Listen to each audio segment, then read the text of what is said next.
thing for every single web page. So right now I have a folder here called Workshop, and it has just in there called index.html. Index.html is the first page that will be opened on a website that's on a server. So whatever the first page you want to load in, make sure it's called index.html because that is the file that will be open. Now I also have a styles and scripts and assets folder. I also have a node modules, which is Node.js, which you don't need to know about. And package.json and package -log.json is also Node.js and npm, which you don't need to know about. And this web code workspace is a VS Code, which is Visual Studio Code workspace file. So I am using a Visual Studio Code.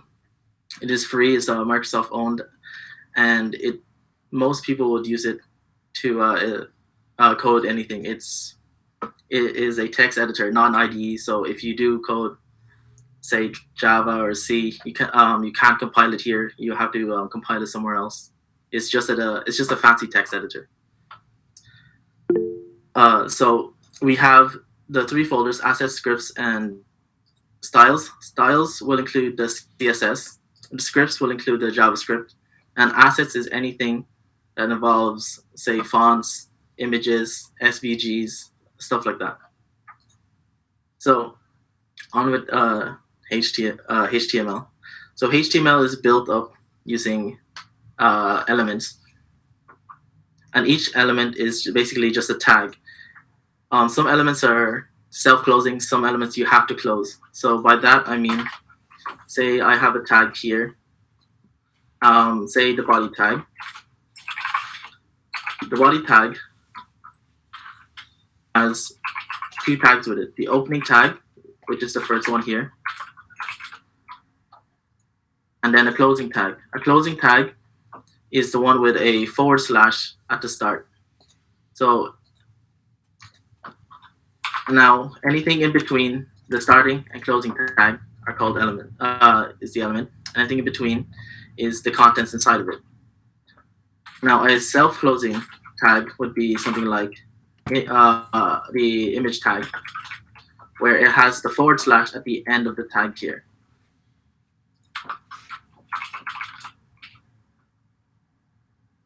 Now to add comments, basically any piece of text on the HTML file that won't be read by the browser, you use this tag.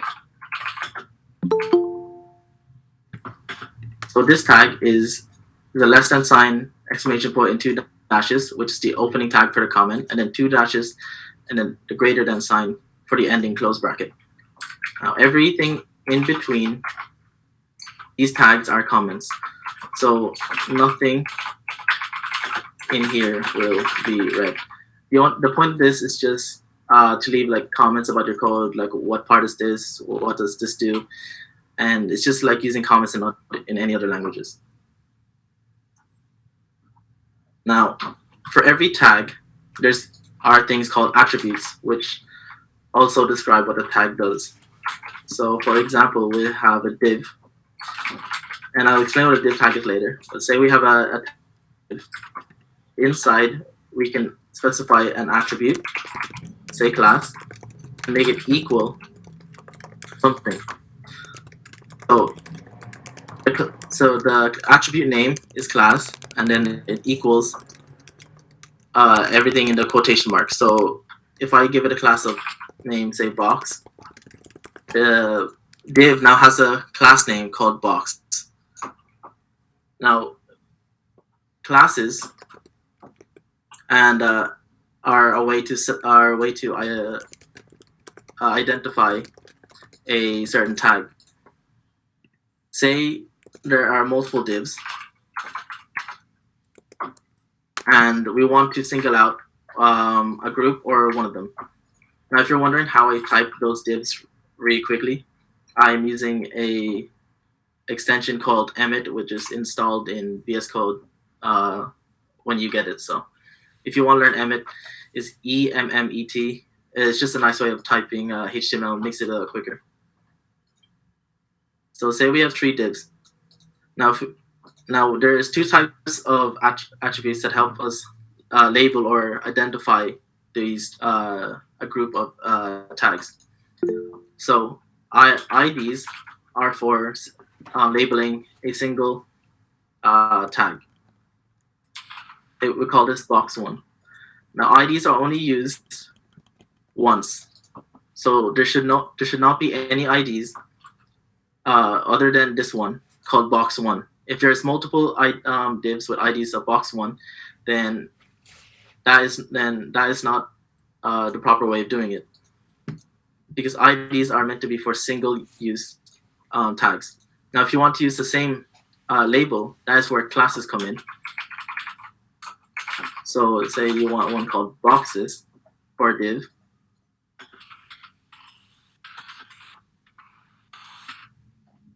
There. Now, that is what classes are used for, is to label multiple tags that do the same thing.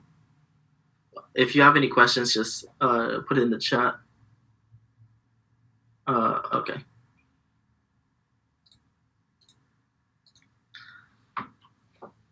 So now moving on with HTML entities and symbols. They are, with HTML, you can't use certain characters because they are reserved for the HTML language. So, for example, the less than sign is not really usable. So what we do is use entity symbols, or we use HTML entities or symbols. So what they are basically shorthand ways of getting entities that when the browser reads them, they'll replace these codes and replace them with the proper character. So for example, we want the less than sign. If we do ampersand LT colon, it means this will get the entity for the less than sign. Or if you want the copyright symbol, we do ampersand copy. It's down here, which you can't see because I made it really small. Let me just change. Just change that really quickly. Okay, so now you see it's here. It's on. See the ampersand LT got replaced and turned into the less than sign, and then the ampersand copy semicolon got replaced with the copyright symbol. Mikael, sorry to interrupt. So can you just increase the font size a bit? Sorry? Can you increase the font size? The font size on the right hand side here for the text editor? Yep. Okay.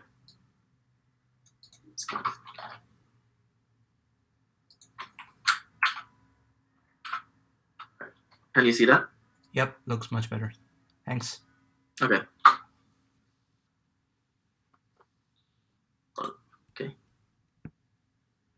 Okay. Now. Okay, we'll be going through what div means in a moment. It's just explain the other parts first. Okay, so with HTML5, there came out these new tags, which are called semantic tags. They have no special function, but the point of them is that they improve search engine optimization, or SEO, and makes your web page more readable. So they have like the header tags for anything with headers, nav tag, and then we have the main section. We'll go through them in just a minute. So if you ever do web development and you don't know what these tags are, or why you're wondering I'm using them instead of divs, because they are the HTML5 way of doing web development. Now the basic layout of a website. Wait, I'll just create a new file for this.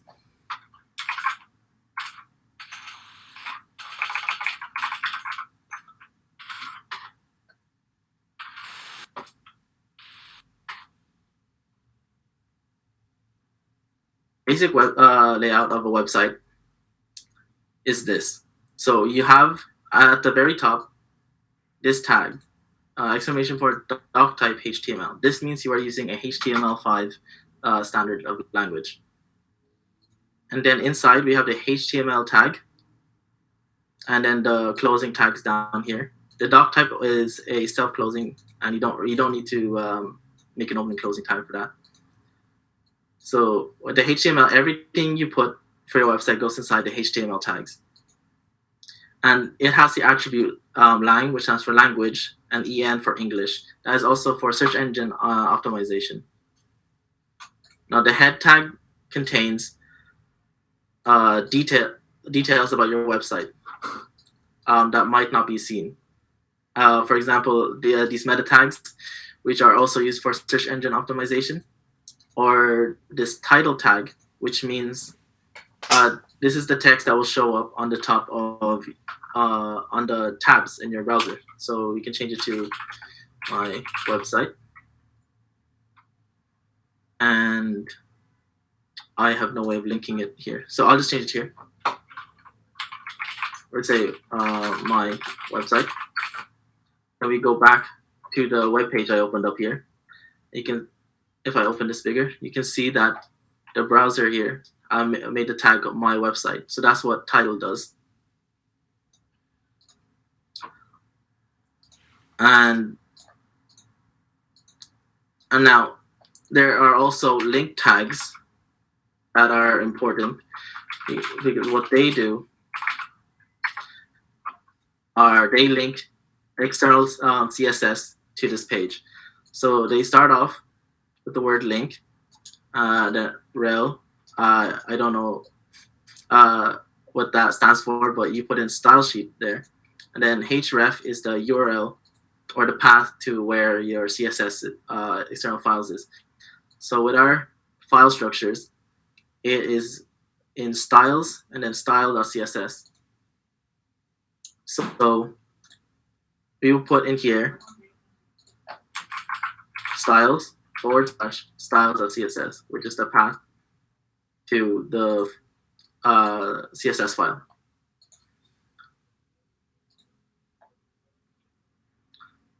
And now the body tag contains basically the content of the web page.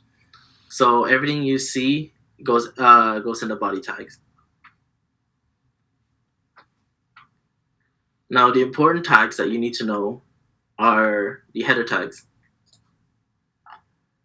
The header tag is used to contain introductory content or navigational links. So for example, in the body tag, we'll have a header tag, and this will contain like say the navigation bar, or if you have like a hero, which is just this website with a huge image and huge text that's at the top of their website saying their logo or their mission statement or a picture of the team, something like that. They'll all go in the header tag. Or say there you have an article tag, which is like newspaper articles, right? Or blog posts or stuff like that. You'll have a header here. And then you would have stuff like the title of the story. Don't use the title tag. You will use the h1 tag, which I will explain later. So say you will have the title of the blog post, say it's a blog post. And then maybe you would have a subtitle or a subheading, which say like date the 12th of February, say 2020. And they'll all be inside the header tag. And then your main blog would be inside the p tag after the header tag, but still inside the article. Okay. Now the nav tag contains any major navigational block of links. So where it's mainly used is for the nav bar, and you can put the nav bar in the header, and then put it here, and then this is where you put your links.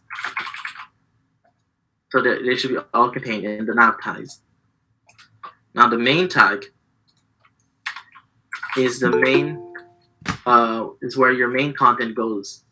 So after the header tag, where it contains all the introductory, the navigation bar, the main tag will contain all the main content of your website. So everything else will go here. And then at the bottom of your website, you put the footer tag, which then contains the footer of your web page. Which, if you scroll down, say here, oh, you can't see the footer tag here. But if you go to a different website, you can scroll down and then see the footer, and you can see different links there, or the copyright notice in there, just stuff like that. And now a div tag is a general tag to contain any content. So div tags are usually used to contain random comment for styling, or like laying out the web page, or they're also used as like boxes for the layout. So they can be, div tags are the most used tags because they can be for anything. Say we want a gallery, right? Say we make a div and then we give it an ID called gallery, and everything inside here is a box, will contain content for the gallery. So it will have the image tag,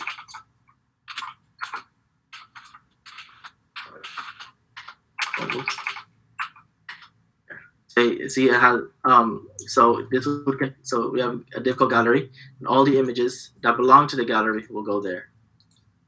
So div tags are just for grouping elements or tags together, or content, and also for styling and for laying out your website. Now the section tag works similar to the div tag, but in this case the section tag is used to group similar content rather than just any random group of content, and they are not used for laying out the website. They are just used to say this is a section of a website and it contains all these relevant information. So for example, in our home page, we have the header here, which is the top part, and then we have a section here called what do we do. So instead of a div, we would be using a section, and for these cards we would be using a div, and then another section here for technologies we use, and then another div for the cards inside here, and the same for events and FAQs. Right. Now a paragraph tag it's just a simple text tag. If you want, like, if you put any like descriptions or just put any text, you would put in the paragraph tag. Just put anything random. If you don't want, lorem ipsum is a way for designers to just put in random dummy text, and it starts off with lorem ipsum, if you're wondering what that means.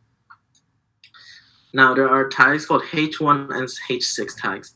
They are tags used for headings, heading text. So for example, we'll go back to we'll create another article tag and say this is an article for a newspaper.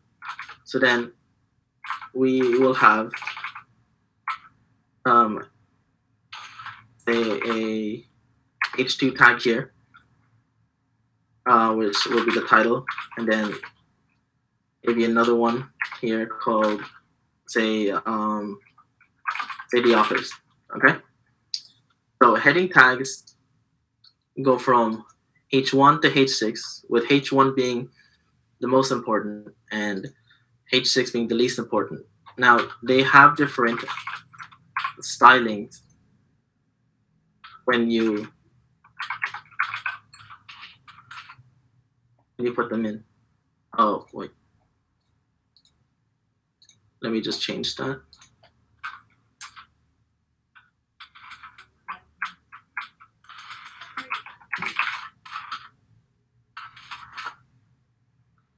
you won't be able to see that. Make it here. Okay.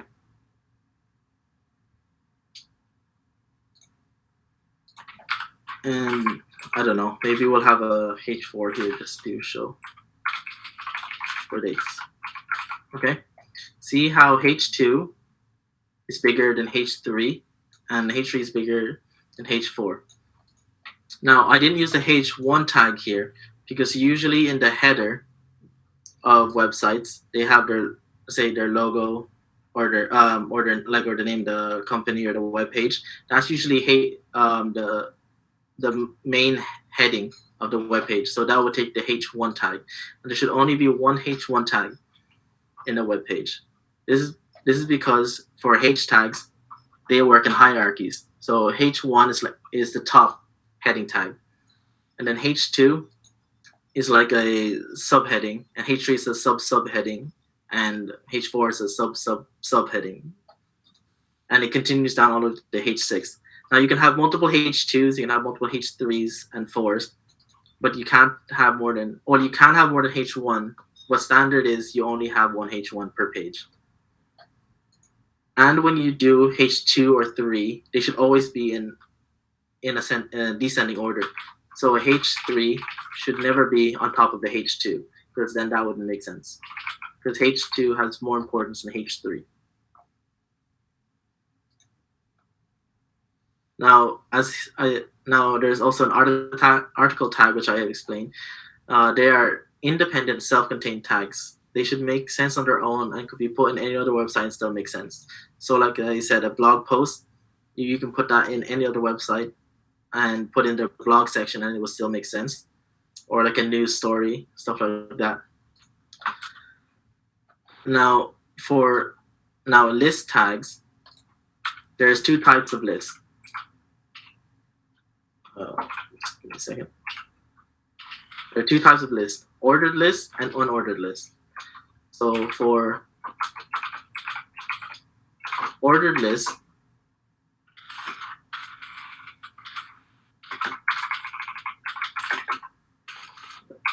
here, ordered list, it's just like the title. Yeah, there is a list of ordered items.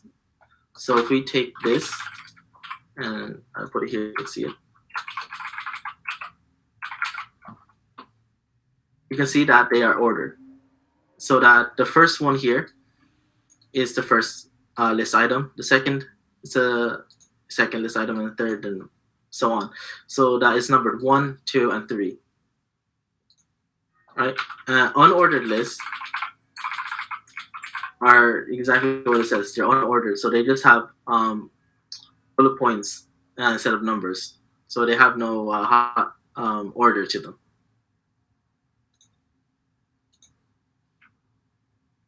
Now the image tag is how you put in images in your websites. So for example here, the image tag is self-closing, so we can put / at the start. And it has two attributes that you need to include, which is SRC, which stands for source. And in here you put the path to an image, and then alt, which is like a description of an image. So the alt is for screen readers, or say when you want to, or when you hover over an image, it gives you a description, a tooltip, a description of what the image is. It's also used for if your images can't be loaded. In place of the image, the alt tag will show. So say we'll get, I think I have an image here. Yeah.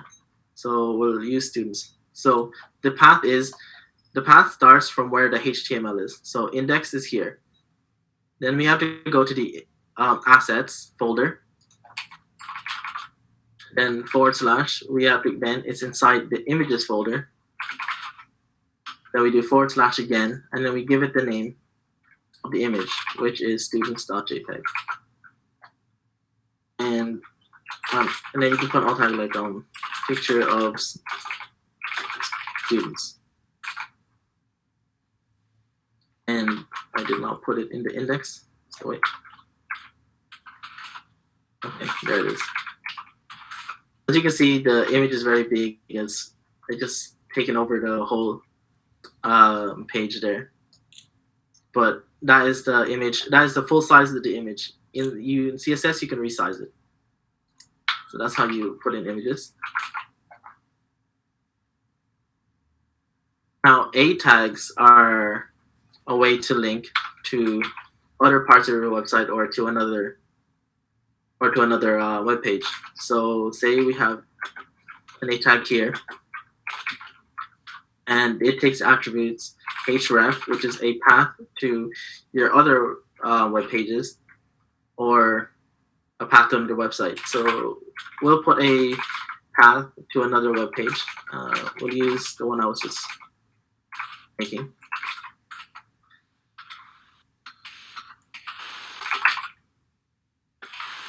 Okay. So now you can see here, there's a link to basic.html, which is here, and the text is shown as basic page. So if I click basic page, it'll bring me to the basic.html. Now, if you want to open it on a new tab, you have to give it a target attribute and set it to _ blank. And by doing that, it'll open up in a new tab. Now, if you want to use websites, you're going to have to put https and then // and then the website page. Say I put it for google.com, and it brings me to Google. If you don't put HTTPS, sometimes it'll think it's a page on your website. So now it goes to / google.com, which is not where your web page is,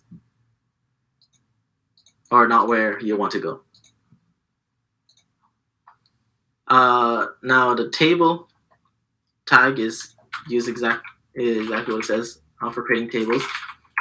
So first you start off with the 2 opening and ending tags for tables. Then inside, you specify a table row, and you can have multiple table rows. And inside the rows, you can have either table headings or table data. So the first row, you could have just table headings. And then you could say heading 1, and then heading 2. And for the second row underneath, you can put down for underneath. You have another row for data 1, data 2. And for the third row, you can also have more table data. So in the end, it will look like this. Right now, there's no borders around it. But you do that in CSS. So it says here, see, here's the table. Here's the first row containing table headings. Now here's the second row containing the table data tags, and so on with this one. Now, you should never use table tags to lay out your websites.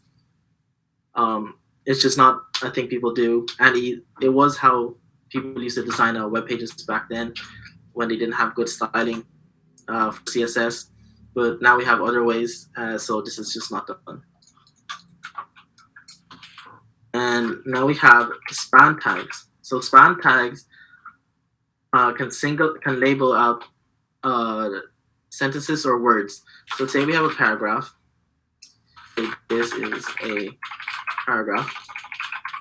And say we wanted to single out the word paragraph to style it in a certain way. We can put it inside a span tag.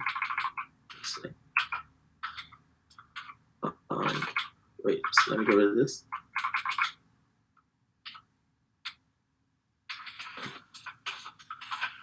There.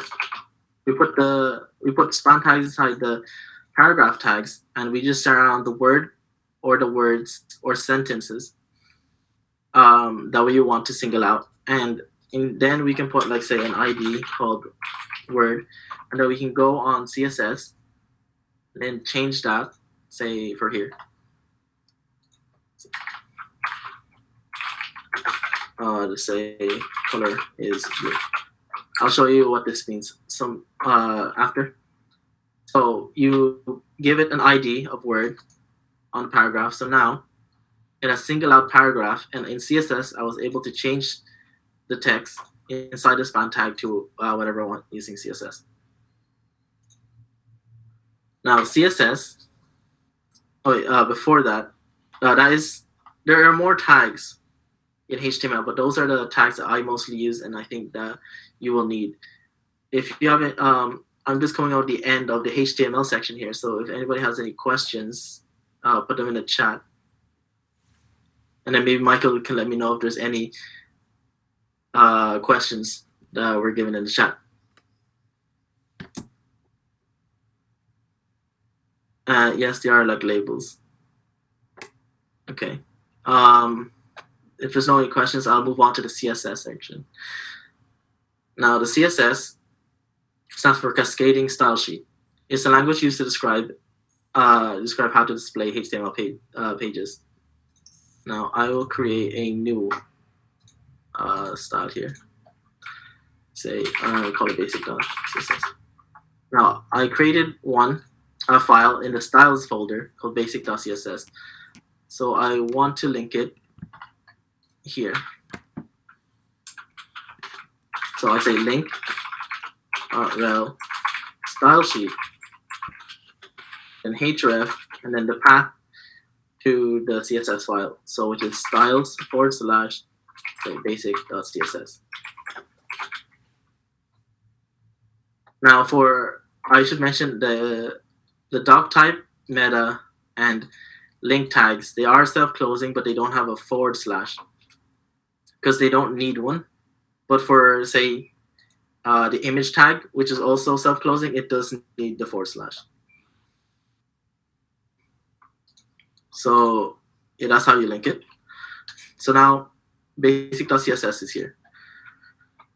Now the basic block of CSS is a selector followed by the curly braces and then a property and value. Also, if anyone's wondering how I'm navigating here without using my mouse or what am I doing to edit these texts, I'm using something called Vim. You can look it up. It's just a set of key bindings, so I don't have to move my hand to my mouse. So, say I'm in normal mode for Vim. I press K to move up a line, J to move down. Not everybody likes it, but it can increase your editing if you learn Vim. Anyway. Okay, so this is the basic block for CSS. So it requires a selector which selects elements inside the HTML, and then everything inside the brackets are like rules or descriptions on how to display that tag. So everything inside here are rules to that single selector. Now, the way you describe it is you have a property followed by a colon, and then you put in the value of that property.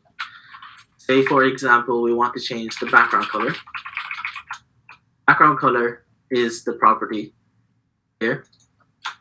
And then say we want a color, blue. So now this is the property, and this is the value. And you have to end it with a semicolon. And that's how you use them. And just like in any other language, you can comment in CSS using /* and then as a starting, and then star or asterisks, whatever you want to call them, /.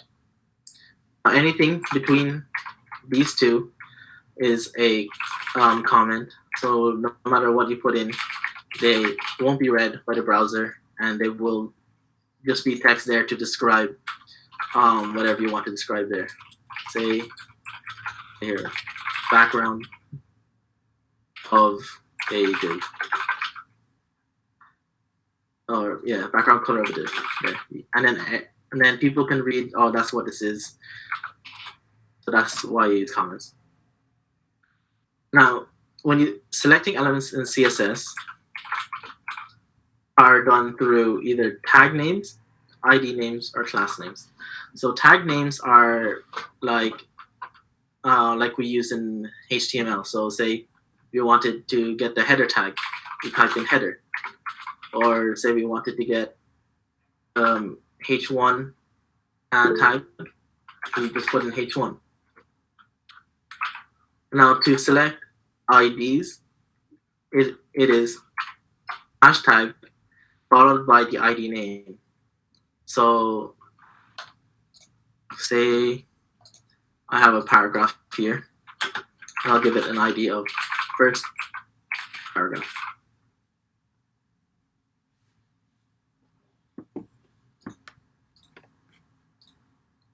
Okay, so now I type in hashtag first paragraph. And now it has selected just that key tag or paragraph tag with the ID of first paragraph. So I can change, say, the font. I can change the font color to orange red. It's a default. It's a default name. So now the paragraph is in orange red, and paragraph here is still blue because remember we had a style in style.css which got the ID of word using the span, and we changed it to blue. So this span overrode whatever the paragraph tag stylings were. And I will explain how overriding different styles will work after. And now you can do the same thing with classes. And instead of a hashtag, you use a full stop followed by the class name. So say I was creating boxes to display certain things.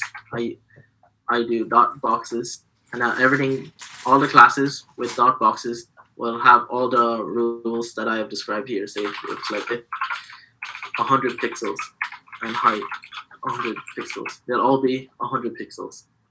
Everything with boxes. Wait, what did I call it?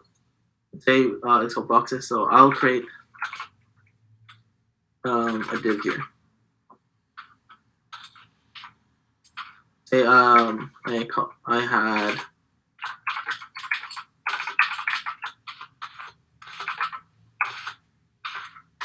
I had 3 divs called boxes.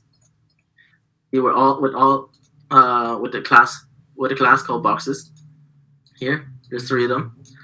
So now, dot boxes will select every tag with the class boxes. So in this case, the divs, and it will apply the width and height of 100 pixels to each one of them. And we'll just set the background color to say red. And those are the boxes. They are displayed that way due to different stylings that I will explain later. But the boxes are there and they're all red. Now there are things called. Oh, before I move on, I should say, if you want to, say you want to select a H1 tag and the P tag, you separate them by using commas. So H1 and P. So now all H1 tags and all paragraph tags will be given these rules here. Say font size 20 pixels, right? And if you have something like this, say I had H2 here, and then I had an article with another H2 and a paragraph, right?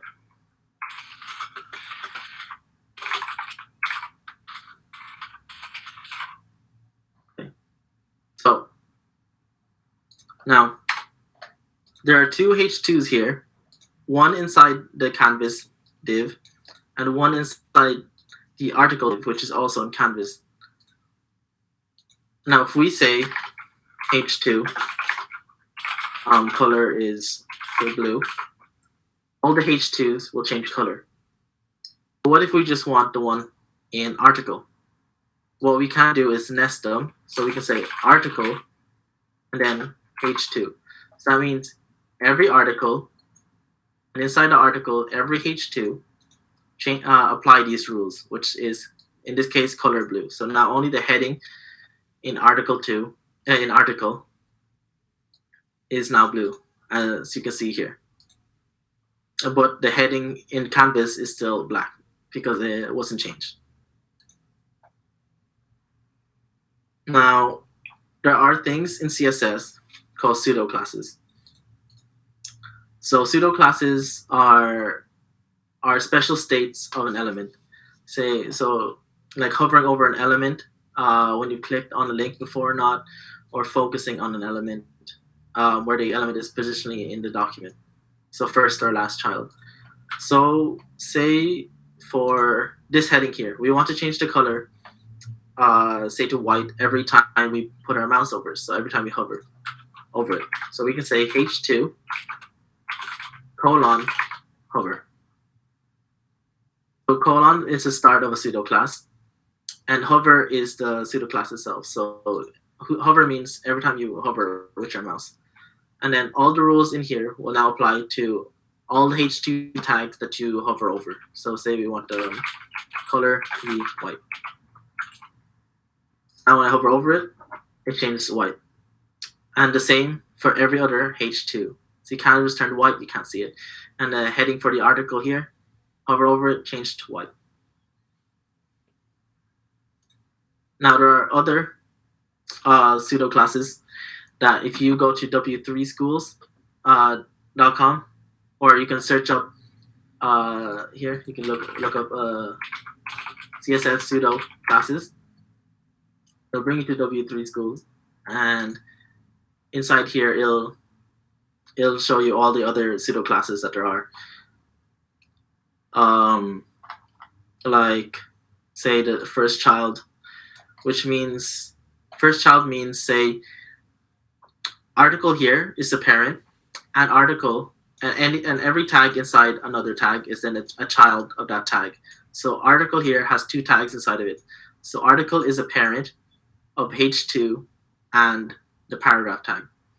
Now the first child is whatever tag that you wrote in first. So H2 is the first child, and then paragraph is the second child or the last child.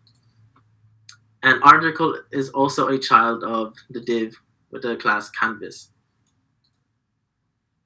Okay, and so you could say div with class canvas is an ancestor to H2 and the paragraph tag.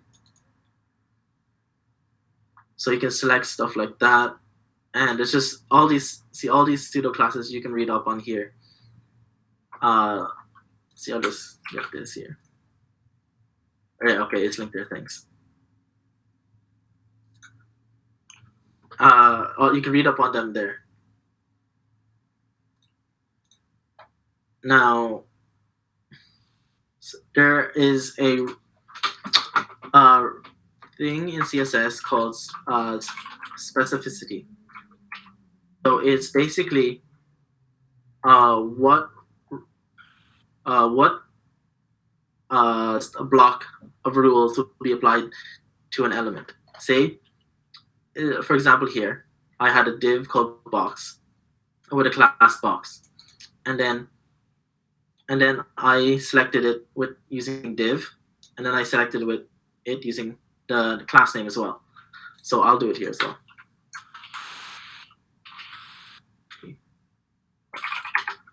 Okay.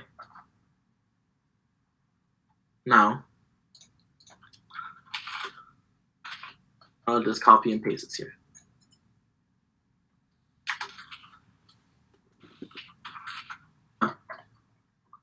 Div will select all divs and apply these rules, and after here with the box element with the box class.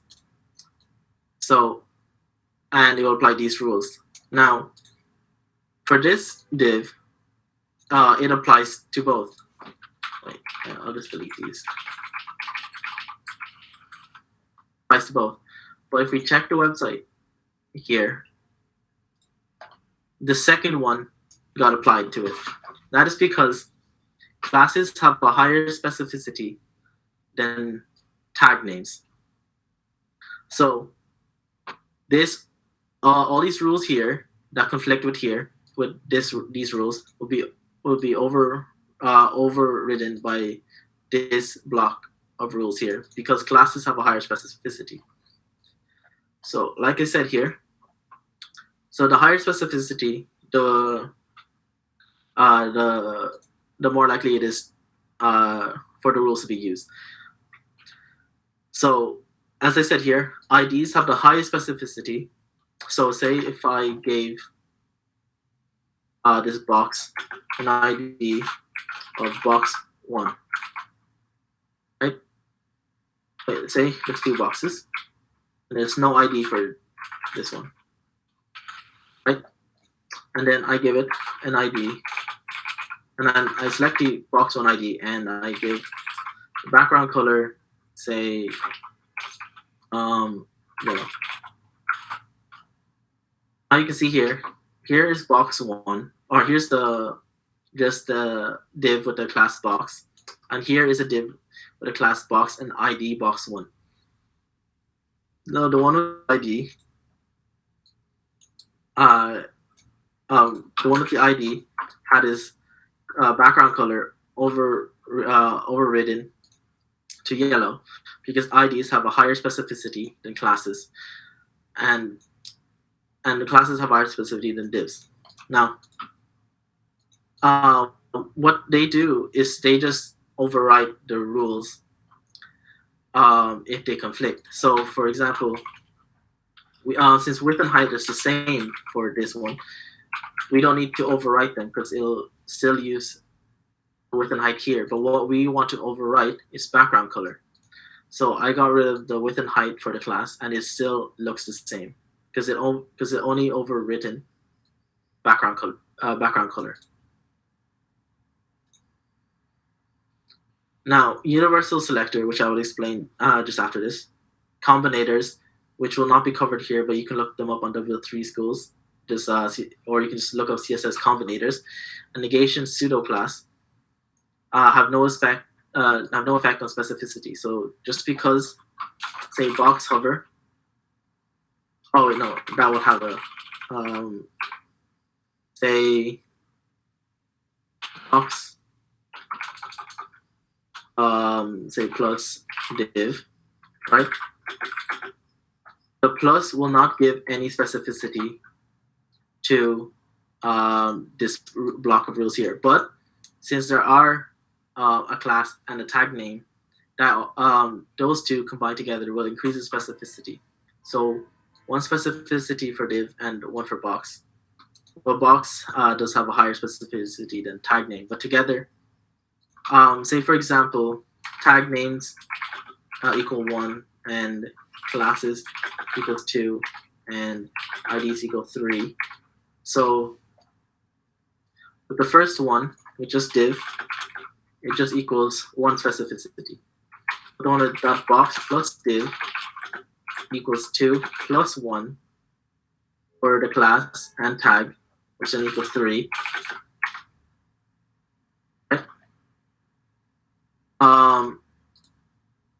Okay, wait, no. That'll be confusing. Okay, I'll do it this way. So, just scratch what I said there. Just forget it. So, what we have here is, say, ID, classes, and tags. So, specificity is a 3-number group here. As you can see if I hover over div here, so the specificity is 001. That means there's 0 IDs, 0 classes, but there's 1 tag. And tags are lower, so it has a lower specificity than here, which has 1 class and 1 tag. So the first one, div, will equal 001. And we have a dot box plus div equals 0, 1, 1. And then hashtag box 1 will be given 1, 0, 0. So the specificity can also is done through here. I think there is more calculations that can be done, so you can override IDs using classes and tag names if you have enough. But I don't know how that works, so you can look it up. But you usually won't be doing complicated selectors like that. And if you do, you can look it up using you can look up CSS specificity. Now the universal selector has means select everything, but it has no specificity. So even if it says select everything, say font size is now 2 rem, right? And say we have in here 2. Okay, we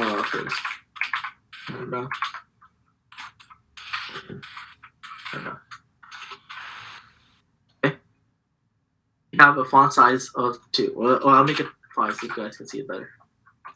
5 rem. I'll explain what rem is later. I'll just say 50 pixels for now. So 50 pixels is applied to everything. So the font size rule is applied to every single tag. So that only applies though for any tag that can use the font size property. So as you can see, canvas also got selected, first paragraph and then second paragraph. However, since its specificity is 0 or has no specificity, anything can override it. So if I say p font size equals 100 pixels, it overrode this font size because it has 0 specificity while p has 1. So this is good if you want to put in default values for whatever paragraphs and you want it to apply to all paragraphs. And then if you want to override it, just use another selector for it. There is a thing called normalization that you can use with the universal tag, which I will show you later. Now, unit sizes in CSS are done using pixels or EM and rem for text. And you can also use viewport width and height for width and height. So pixels are 1 pixel on the screen or 2 pixels too. But EM stands for means, say I have another div here, say the color box.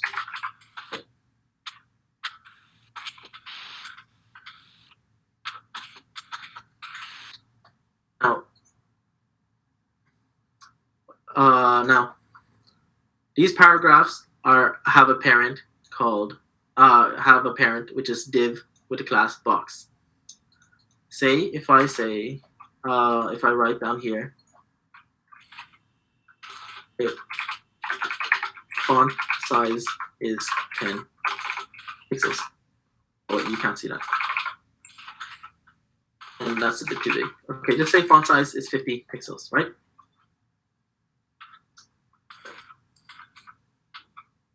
Okay, let me just get rid of this.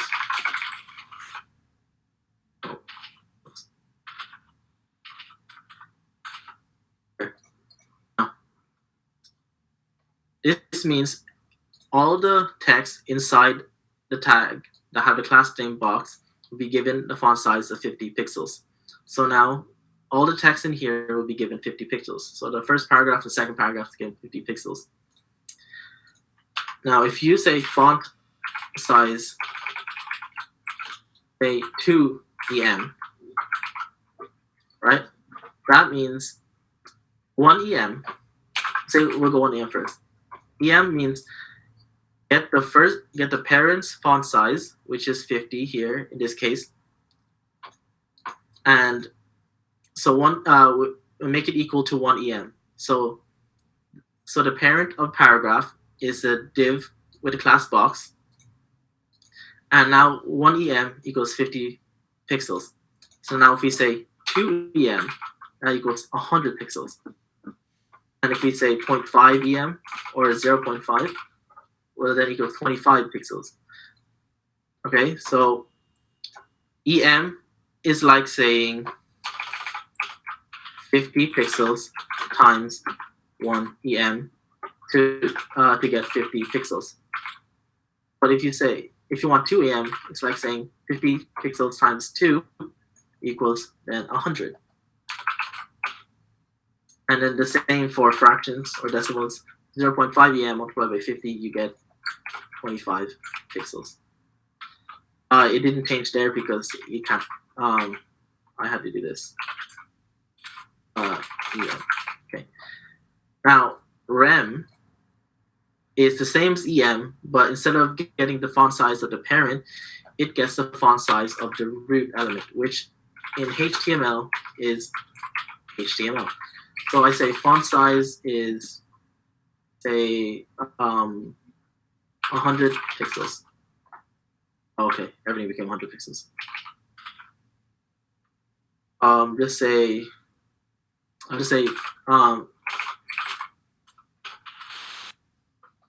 right, it's changing because I made the width of the divs using rem, so I'll just change them to pixels for now. Okay, now if I set the font size to 100 pixels, it still got affected. Say okay, font size. Let's say 10 pixels for now. Okay. I don't know. Oh, right. It got affected because in here I set this index is taking 2 external CSS files. In the style of the CSS, I've been using rem over here. That's why when I changed the HTML here, rem HTML here, which is then the root tag. So then rem took this instead. So rem is basically get the font size of the root element, which is HTML, and make that equal 1 rem. So say 1 rem here is 10 pixels. So I know you can't see it, but over in this corner here, that's 10 pixels. Now if we do, it's the same as em. So you can get 10 pixels, which is the root element's font size, multiplied by 1 rem, you get 10 pixels. If you then do 2 rem, you get 20 pixels, which is again bigger, so you can see. And if you say 10 rem, it is 10 multiplied by 10, which then you get 100. Now, rem is used to standardize all font sizes throughout your whole website. So I will be explaining that later, but just know that rem is used for everything, and pixels are hardly ever used because rem can change dynamically depending on the HTML font size here. So it is good for responsive design. Now the box model in CSS here is every tag is basically a box, and the box layout is like this: content,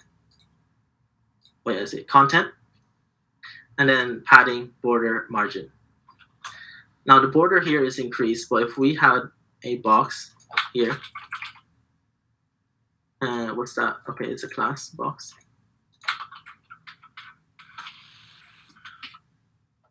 Okay, let me see it again. Okay. So say we had a width of 50 pixels and a height of 50 pixels. And we need the background color so we can see it.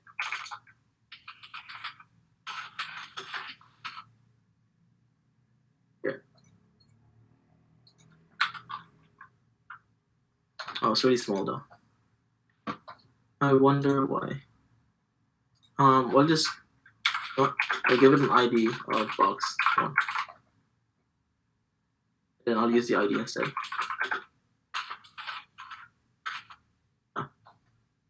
We increase it to, say, 100. Okay. It's still small because 100 pixels is actually quite small. We'll use 300 instead. Okay. Now, if we have a paragraph inside,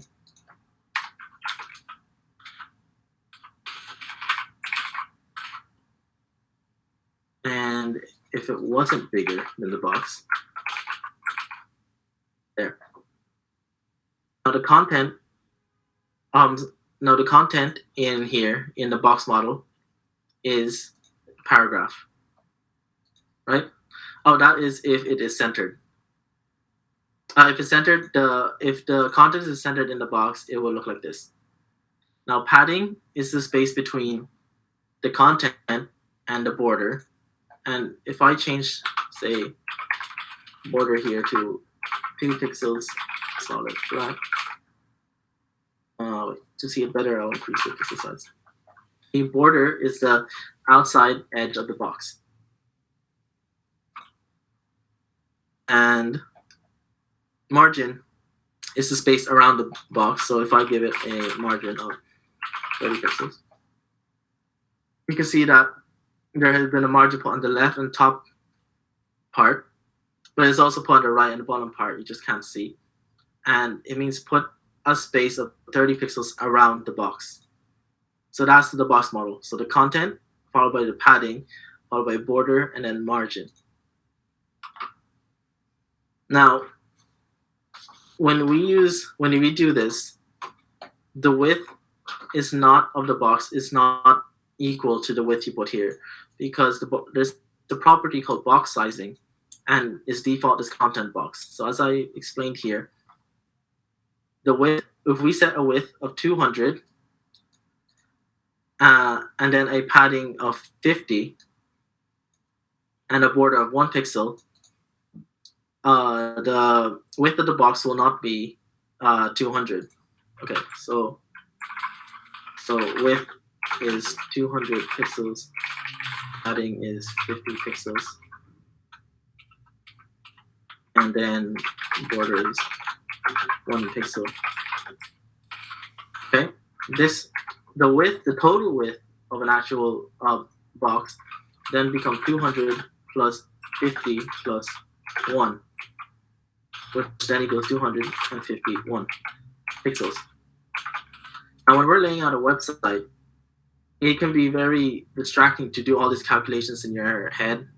So what we do is, instead of using content box for box sizing, we then change it to border box. So here we would say border box. Oh, we would say here, sorry, box sizing is a property, and the value is border box. So now, when we say width of 200, padding of 50, and the border of 1 pixel, what we'll do is... sorry, Mikael, you're on line 28, you're missing the semicolon. Oh, yeah. Sorry, thanks. That's no problem. So now the width is 200, and with the padding, it won't increase the size. What it'll do is it'll use 50 pixels of that width as the padding. So now, and the border is the same. It'll use 1 pixel of the 200 pixels as the border. So now you can see here is total width is 200. See what this image? The total width is 200, and the area, the space around the border box is 50 pixels, and then the border width is 1 pixel, and they all add up to being 200 pixels. And that is how you should be laying out your boxes. Now, it's a bit cumbersome to put border box in every single tag, so what we do is use a universal selector, and then we say border box equals inherit, which means, which I'll explain in a second, then HTML border box, it should be box sizing, box sizing border box. So what this means is that we select, so the universal selector first say, change the box sizing property to inherit. Now inherit means, say here, the p tag will have a box sizing of inherit, so then it'll inherit its parent's box sizing property. But since it's using the universal class, it will inherit from its parent, which then becomes body, and body will inherit all the way back to HTML, which then HTML has a box sizing of border box. By doing this, we ensure every single box is using the box sizing property of border box. So now everything should be using border box unless we change it. Okay. Now, to style the box model, we can use. Wait, I'll go back up here. We can use margin, padding, and border, and width and height. But okay, so for margin, if we say 10 pixels like this, it means put a margin of 10 pixels on the whole box. See, on like the top, right, bottom, left side of the box. But if we specify two numbers, the first number stands for the top and bottom, and the second number stands for the sides, so right and left. So this means put a margin of 10 pixels from the top and bottom, and put 10 pixels to the right and left of the box. Now, if we use four numbers, we can't use three. It's only 1, 2, and 4. Each one of these represents a side in the box. So the first number is the top. The second number is the right side. The third number is the bottom, and the fourth number is the left side. So going in a clockwise fashion. So top, right, bottom, left. It's the same for padding. And for border. For border, you can only specify either all the sides or one side at a time. And to specify one side at a time, you can put in margin left, which then selects only the left margin. Or say we want to select the bottom border, you can say bottom border. Wait, let me delete this. Border bottom.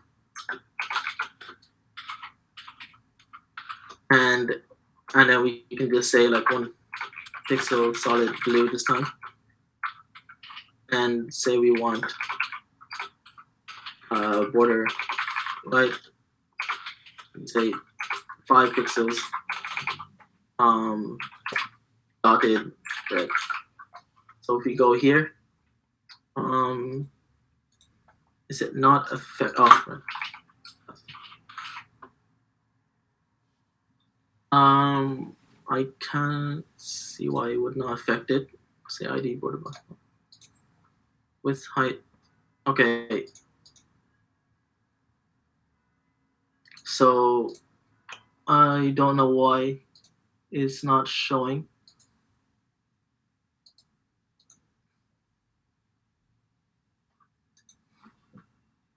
One pixel red border. If we make it border 1 pixel solid black.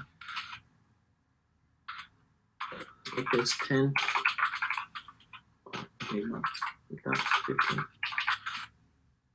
Okay, it's a bit hard to see. I just realized I made the side border red, and I should really change it to a color we can see. Okay, so we couldn't see it before because it was really small, but now increase it here. So see, border bottom is 10 pixels wide, and then it'll use the solid type, and it'll be colored blue. And the border right will be 15 pixels wide with the dotted styling and the color yellow, and it works here. Now, I explained box sizing, and now you know how to style the box. Now there is a thing called a display property. So by default, every every element or tag will have a display property, and its default value will always be different depending on what that tag is. So for divs, the default is block. So it's a display. The default is always block. Let's say for paragraphs and headings or images, their default is inline. The difference is that for block, there's no background color anymore. Okay. Don't specify the width. Okay, so with block, it means, where did it go? Okay, here, for with display block, it means that it will take up the full width of the horizontal row it's on, and it'll start a new line. So if we put, say, another box,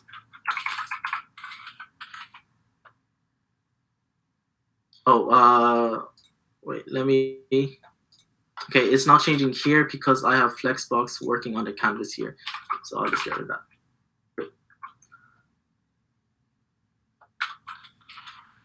Let's change, okay, no, we'll make this red. And then we'll put a border of 5 pixels. Okay, so now we can see that there is 2 boxes, and they're both with display block. So this will take the full space of the width here, and it'll create, and it'll start on a new line. So when I made a new box or block, it'll start on a new line and take up the full width, like it says here, or like it's shown here. But inline will not take up, inline elements don't start a new line and will only take up the space they need. So if we change, say we change this to box 2, and box 2, we'll use the same for all these. And instead of display block, we'll change it to inline. See, it'll only take up the amount of space it needs. Now, it works weirdly with divs because it doesn't count paragraph as taking any space, because paragraph is also inline. So that's why it looks like, that's why its borders are, that's why the box size is extremely small over here, because inline has, like, it takes up no space, and so it's saying it doesn't have any space here. But but the point of it is that they are for, like, say, text and stuff. But say we want to have 2 block elements next to each other.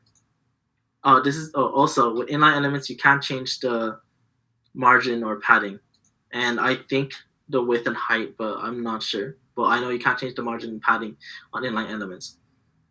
Now, sometimes you might want to change the width and height, or, like, say, the margin and padding of inline elements. So or put block elements beside each other. So what we can do instead is that we can make them display as inline block. So it has properties of both. So you can give it a width and height, and you can give it a margin and padding with inline block, and they'll be together on the same line, but they won't take up the full width. See, so inline blocks you can put blocks together beside each other. Now, position property is how tags or elements are positioned. So there are 5 most commonly ones used: static, fixed, relative, sticky, and absolute. So static is default. It means it'll put the tag by the flow of the page, from, like, say, here. So we have a div here with a box, and the div here a box. So if we put them as their default is static, so it displays this one first, and then it displays this one second. And it could be underneath it or beside it, depending if it displays block or inline. So static follows the flow of the page. Fixed means it stays on the page. no, it is relative to the windows to the browser window. So we'll make this one with a position. Okay. So now, we need a way. Okay, wait. Inspect.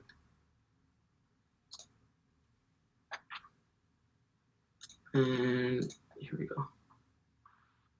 Wait, response. Okay. I can't get it to scroll down. Okay, I know what to do. Just give me a second.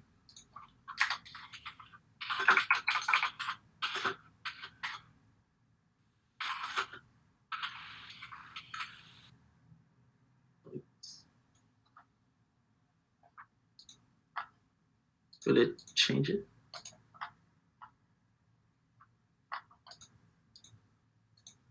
Wait.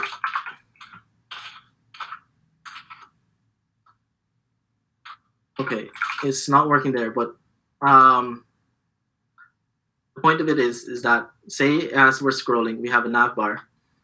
So say we have a nav bar, right? And as we scroll down, the nav bar won't change because its position is relative to the browser window. So the browser window is not moving, only the contents is. So as you scroll down, it'll stay at the same place. Now relative is like static, but you can give it different positions like left, right, up and down, left, right, top and bottom, so that it is positioned so that there's an offset from its position as if it was static. So say there was a div and we put it to relative and then we give it a position of 10 pixels. It will go to its normal position and then move left pixels away from the left side. So that's what relative does. Sticky is like relative, that it will fix and relative position. So it'll be, say if it's in the middle of the page, it'll stay relative to, it'll be a relative position and it'll stay there. But as you scroll down and it hits the top of your browser window, it'll stick to the top of your browser window and then become like a fixed position element and will stay in that position until you scroll back up again. And absolute is like relative. Where is it? Absolute is like relative, but instead of it being relative to where, oh no, sorry, absolute is like fixed, but instead of being fixed to the browser window, absolute is fixed relative to the first position ancestor relative. So say I had a div here of absolute. Say this box one is absolute, and this one is relative. So its nearest ancestor, position ancestor is div with relative, because it needs something with a position property that's not static. So now it will become relative to this canvas box. So say this box one, we say the position and is absolute. We make it left 0,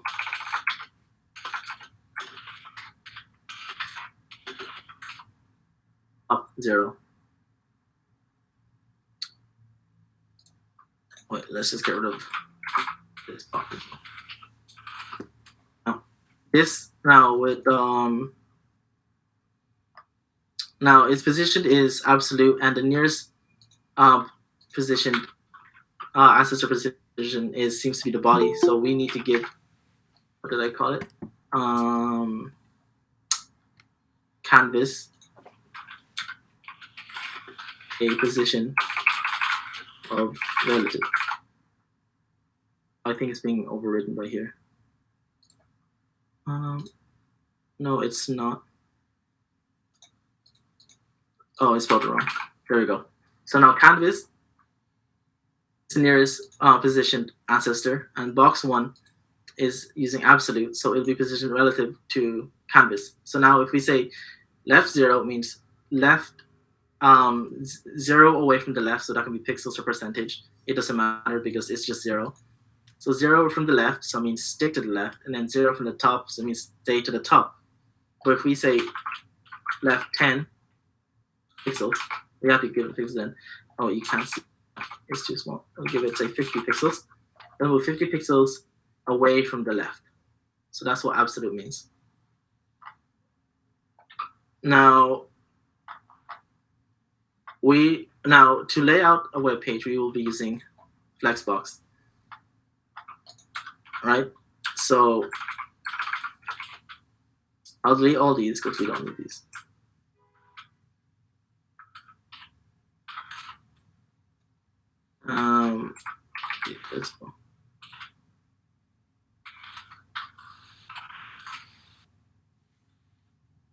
I'm just setting this up to show you Flexbox.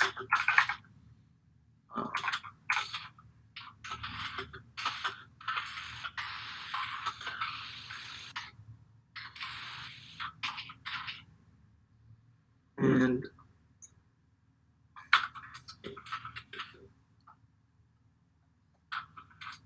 so what I'm now is I'm setting each box to be 10 rem. So I have this set as 10 pixels the page. And so then I'll have ID of box 1, the background color, say red.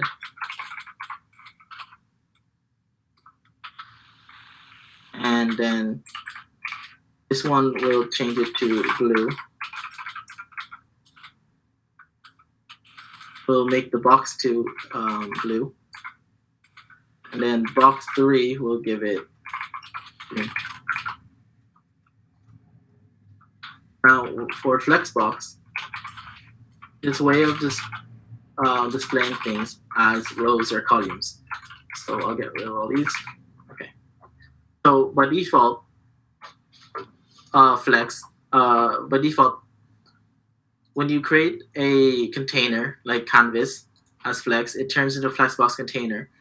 And by default, and there's 2 axes on a Flex container, the main axis and the side axis or cross axis.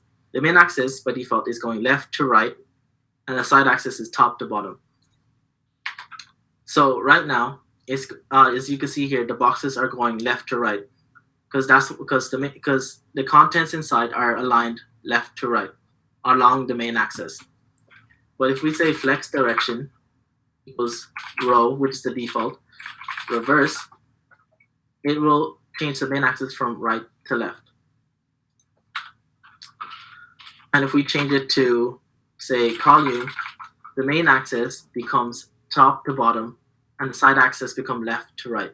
So now, the main axis is top to bottom, so the boxes are displayed top to bottom, because it's a one-directional way of displaying things.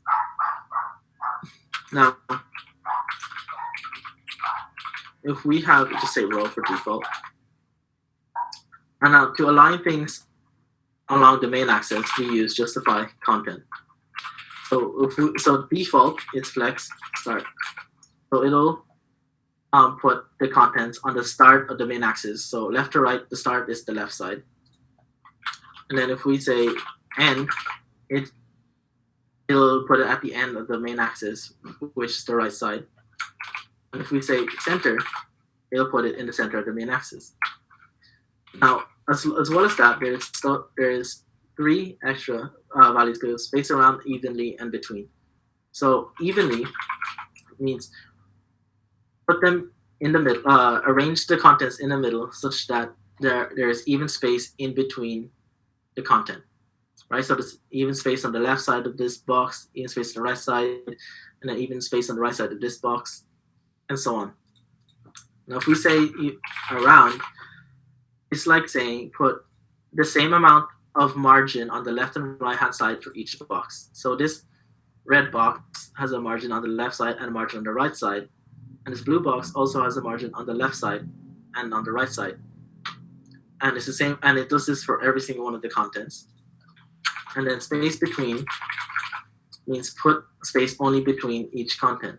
So it's on the start of the Flexbox container, but put space in between the next content, and then it's the same for the blue box, put space in between the next box. And it does it equally, so they're spaced out evenly, or like equally. Now that's for aligning along the main axis. But if we want to center it on the side axis, we have these align items. So now we can. There's only 3, which is flex start, which is default, flex end, and then center. And that's how you move them along the side axis. Now, when you change it to say column, the main axis side axis switch. So now it's top to bottom. So now a space between going top to bottom, aligning things from left to right.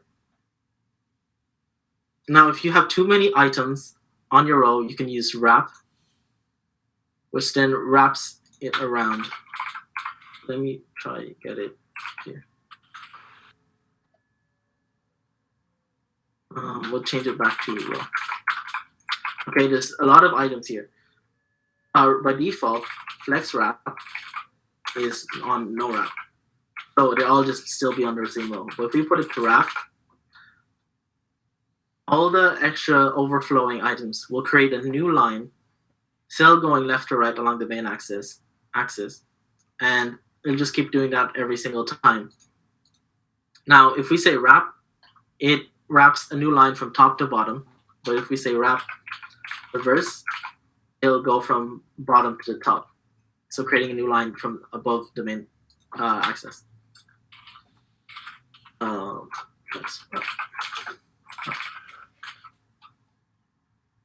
Now, if we want to align each new line from the flex wrap, we can use align content. So now align content works as like justify content, but with these new lines created by wrapping. So say we want center. See, now all the new lines are on the center of the side axis.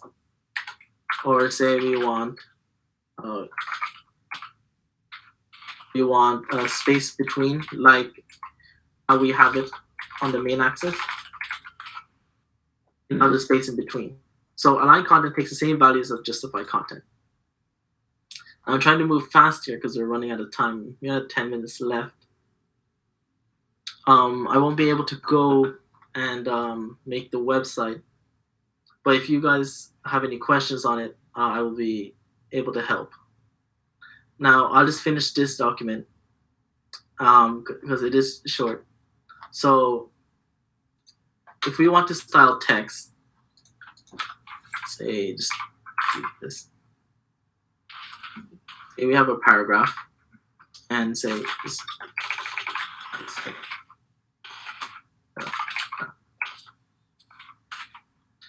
Oh, another thing with flexbox, that is how you align things on a page. Say for here, this is the whole body, right? We make the body a flexbox container, and we have it, and then we have the header here, and then we'll have 3 or 4 sections, and then the footer, and then we'll just make flexbox. We'll make the body display flex, and then we'll change the flex direction from to column. So now they would be aligned down this way, and then we'll create, and then say for what do we do? We'll create another box containing all these cards, and then we'll make that box display flex, and then put it as space between. So now they'll be put space between like that. So you just keep using flexbox by creating boxes and boxes. So say in here, there is one huge box here containing all the cards. And then there is one box here containing 1 card, but then we can make another box here containing 2 cards and make that one box flexbox as well, flexbox container, and then make it as column. So then it'll align the cards from top to bottom. So you can nest flexbox containers. And that's how you would lay them out. Now to style text, we use usually 5 different properties. Color without the U, so the American way of spelling it, we'll change the color. Then font size will be like the size of the font. So we can just say 20 pixels. Font family is a type of font. So we just say Arial for now. And font weight means the thickness of the font. So you can either use numbers or words to use in a font weight. So 400 is normal and 700 is bold. So we'll just put bold here, and then font style is like italic or oblique or normal. So if you want to italicize, you can put there, and I'll make it actually bigger so you can see it. Now see the color changed to blue. The font size 50 pixels. Font family is Arial. With the font weight of bold, we can change that to normal, and you can see it changed to normal. And then font size italic, or we can change that back to normal as well. So then it's normal. Now styling list. You can style list same way. You can style ordered lists and unordered lists the same way. So say we have an unordered list with say 4 items. Right? Item 1, item 2, and item 3.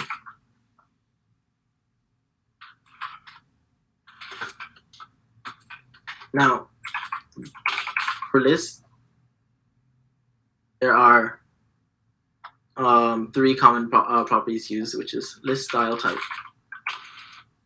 and list style image, and list style position.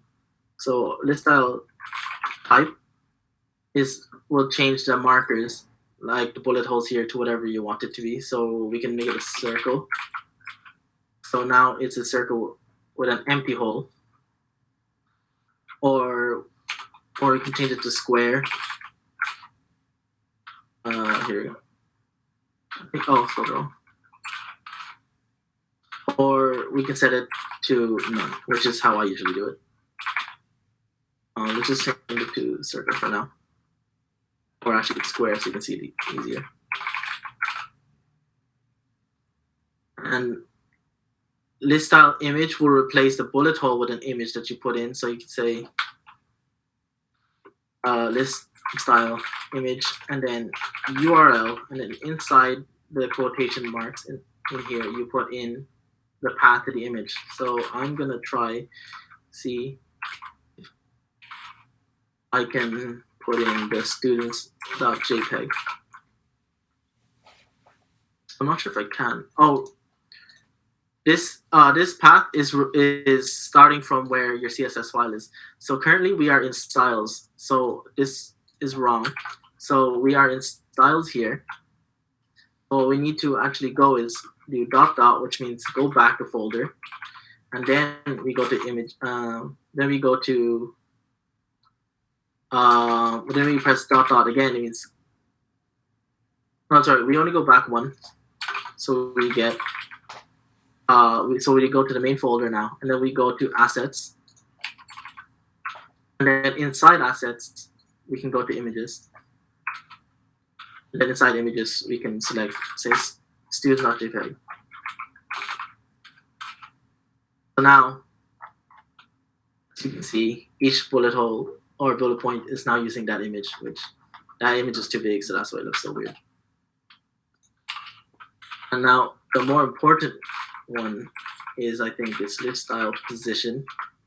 So right now its default is outside, but so the bullet holes or markers will be outside the element. But if we say inside, it'll go inside the element, or inside the box that it should be in. Now, I won't go over this. You can read the CSS variable yourself, but responsive design is something that you will need to know. So to do responsive design, we use media queries, media and screen.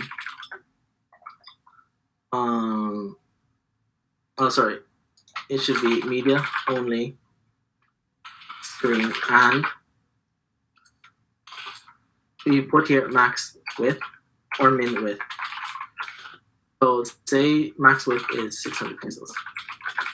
So what this means is at media only screen, which means like a screen like a monitor, because screens can also you can also change it so it's like a printer, which no one uses, but we have to specify that as screens, and a max width of 600 pixels. That means apply all these rules for when the screen is 600 or less. So you can say I'm just gonna select all list items and change their color to blue. Let's see if I can. I'll just inspect it here. See, I opened up the debugging console for web design here. I just inspect the page. Now this is what it thinks the browser page is. So now if I drag this and make it 600 pixels, if I make the screen 600 pixels or less, it'll apply the rules here, which is make the list items blue. But if I go past 600 pixels, as you can see at the top here, it will no longer apply those rules. And we can also do that with min width. A min width means it needs a minimum width of 600 or greater. So if it's less than 600, it won't apply those rules. But once you increase the size, it will apply those rules. So a demonstration of this would be a website I created, which is this website. It's just a e-commerce store. So this is the width right now that I set it. Okay, so this is how it looks like on a 1920 by 1080, but I changed the width so that if you go smaller than a breakpoint here, it will change the size. And then if it was even smaller, it changed the whole navigation bar so that it's now gone, and now it displays this. So depending on the width, it will change the rules depending on what you specify it as. See, I keep going,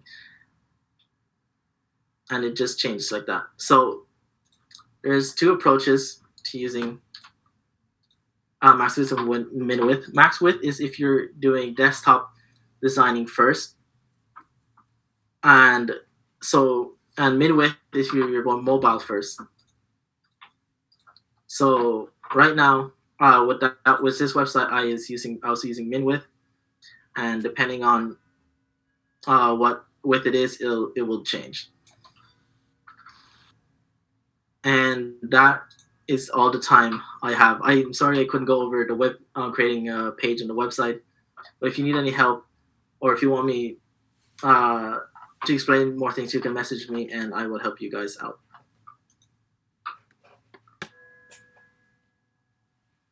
Does anybody have any questions? I will link this document again just in case you didn't guys get it.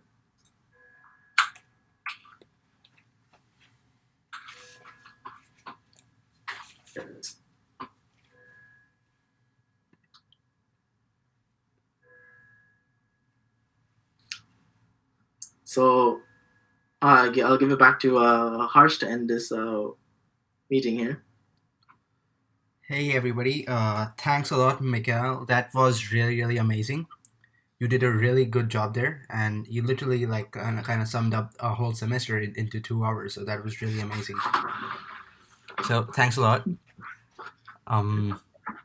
So everybody, if you have any questions, we are still available on Slack and WhatsApp, and any other social media platform, and we are still working on the website project. It's still pending.